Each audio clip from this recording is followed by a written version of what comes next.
Sahabat-sahabat pelita kasih yang istimewa, salam jumpa, salam seroja dan berkah dalam.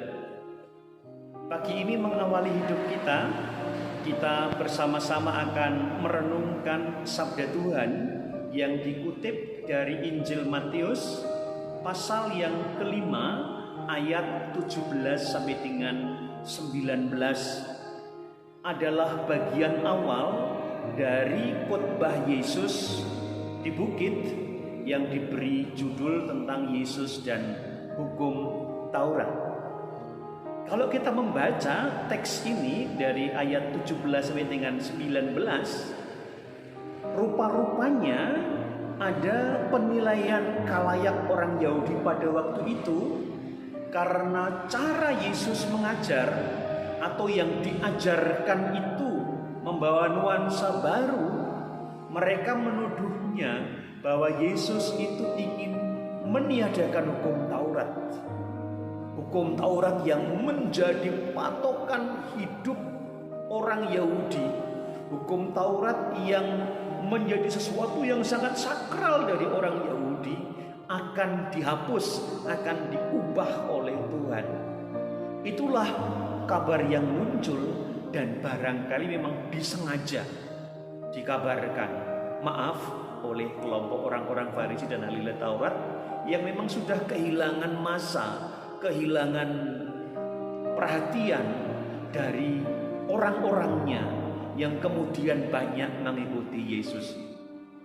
Atas situasi atau atas dugaan semacam itu, maka Tuhan secara tegas hari ini mengatakan dan menjawabnya, jangan kamu menyangka bahwa aku datang untuk meniadakan hukum Taurat atau kitab para nabi.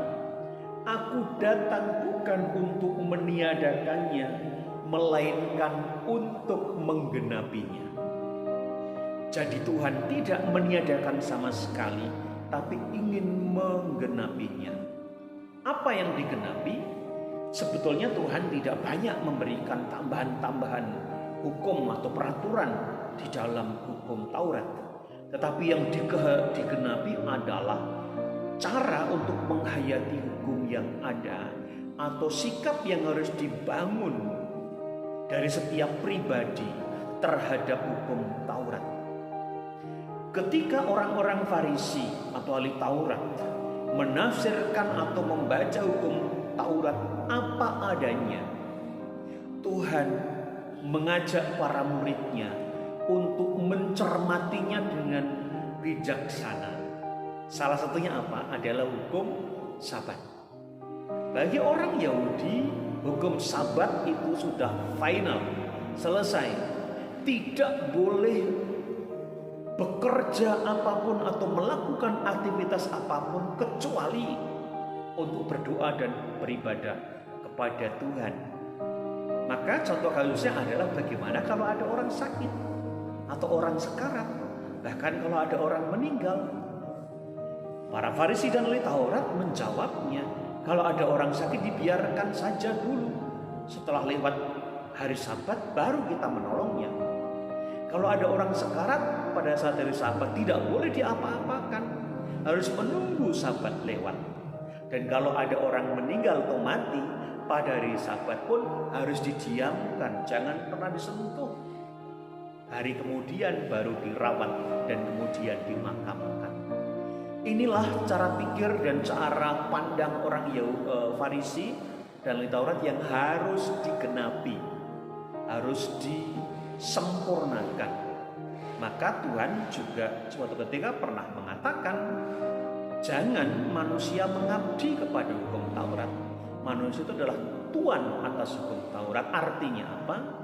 Hukum peraturan itu penting, tapi lebih penting adalah menghayatinya menggunakan hati, bela hati, menggunakan rasa. Dan inilah yang Tuhan ajarkan dan menggenapinya. Maka tidak mungkin misalnya ada orang yang sedang sekarat apalagi meninggal dibiarkan. Wajibnya manusia harus menolongnya, wajibnya manusia juga harus merawatnya, menguburkannya dengan tentu penuh cinta kasih dan lain sebagainya. Ini hanya sebagai salah satu contoh bagaimana orang-orang Yahudi atau orang-orang Farisi dan ahli Taurat menghayati dan menangkap Taurat secara letterlock, tetapi tidak menggunakan hati dan tidak menggunakan perasaan. Dengan kata lain, sabda Tuhan khotbah Yesus pada hari ini mau mengajak kita semua, mari kita gunakan hati kita di dalam hidup sehari-hari. Jangan hanya menggunakan akal, logik pikiran manusia. Jika kita menggunakan hati, maka tidak akan yang namanya manusia itu berjarak, orang itu berjarak. Siapapun itu, terutama yang sedang menderita, apapun latar belakangnya, apapun agamanya, dari mana asalnya, wajib kita mengulurkan tangan kasih kita kepada mereka. Semoga sekelumit permenungan di pagi ini boleh menjadi penyerta bagi kita semua, terutama di dalam melanjutkan usaha tobat kita, usaha pantang dan puasa kita, dan olah rohani kita. Mari kita menggunakan hati yang penuh kasih ini untuk mengasihi sesama, untuk mencintai sesama dengan segala ketulusan hati, bukan karena peraturan, bukan karena perintah, atau bukan karena aturan-aturan agama, tetapi panggilan hati. Jika demikian, maka usaha tobat kita tentu akan menjadi lebih sempurna. Akhirnya saya Romo Istoto Raharjo dari Gereja Santo Crucifixus Banyu Temumpang di Sawangan, Magelang.